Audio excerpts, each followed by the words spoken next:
Bonjour à tous. Hello and welcome to this episode of Business Africa. Coming up, should the African continent stop the exploitation of its energy resources such as oil and gas in order to conserve the environment? We'll get the perspective of the African Chamber of Energy a little later. Better yields for farmers in the cocoa sector. Ghana and Côte d'Ivoire continue to implement all ongoing sustainability programs in their sectors.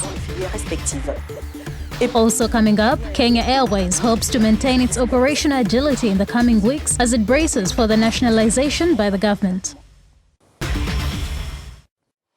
The energy transition should be gradual and take into account the severe lack of electricity in Africa. The statement from the African Chamber of Energy calls for a more responsible use of resources by Africans in the face of the current climate change situation. Emphasis is also placed on access to renewable energy, which unfortunately remains unrealistic in several African countries. In 2018, more than 648 million people were without electricity on the continent, according to the International Energy Agency. Claudia Nsono has more details.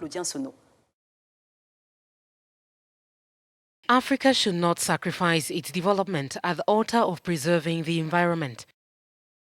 The African Chamber of Energy issued a petition in late November in which it openly urged the international community to not prevent the continent from relying on its fossil energy resources to build its economy. Africa is still suffering from energy poverty, according to the organization. In a press release accompanying the petition, it states that more than 600 million people still lack access to electricity on the continent.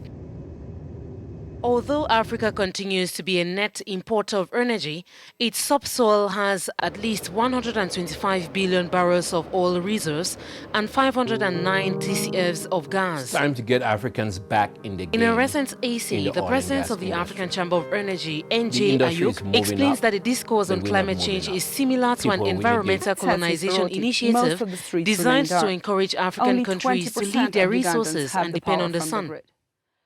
Are there ways to exploit energy resources in Africa without having an irreversible impact on the environment? We talk about this with the Commissioner for Economic Investigations and Professor at the National School of Administration and Polytechnic University of Dakar in Senegal. Hello, Jeff, and welcome to Business Africa. Yes, it's always a pleasure talking to you.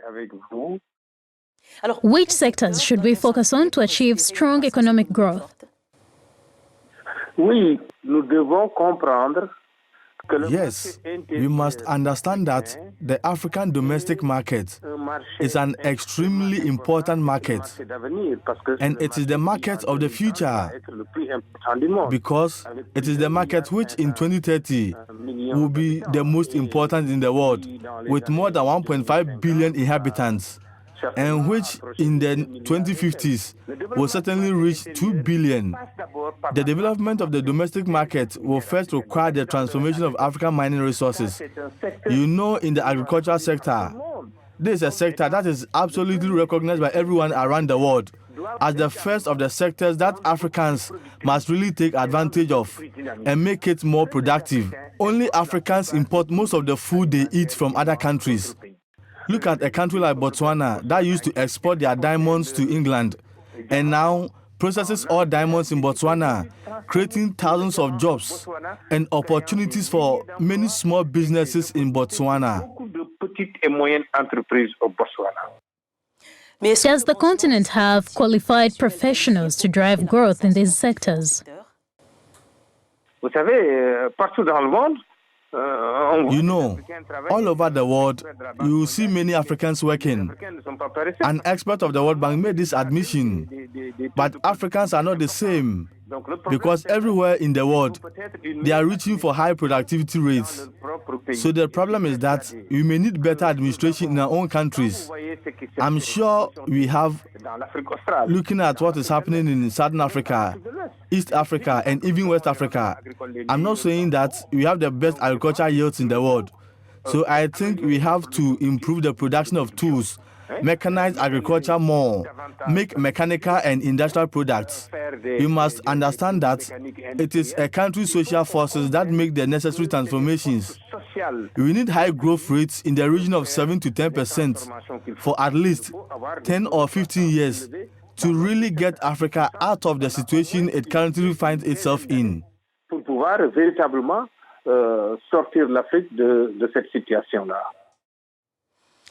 What must be done to ensure that these resources benefit Africans and contribute to the continent's development? In other words, aren't natural resources a burden on Africa as long as they prevent the continent from thinking about innovative strategies to create wealth?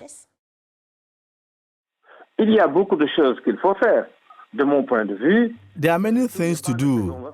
From my point of view, it all depends on what you want to do. Do we really want to develop the African domestic market, make Africa rich? I believe that African leaders must engage in policies that can promote the development of the African internal market. And under these circumstances, we also need to review our monetary policies. Policies should not simply be reduced to controlling inflation, but funding for all popular initiatives should be encouraged.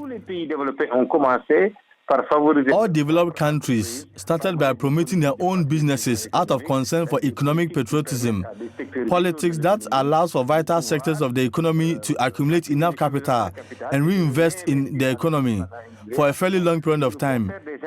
We need to invest in road infrastructure everywhere.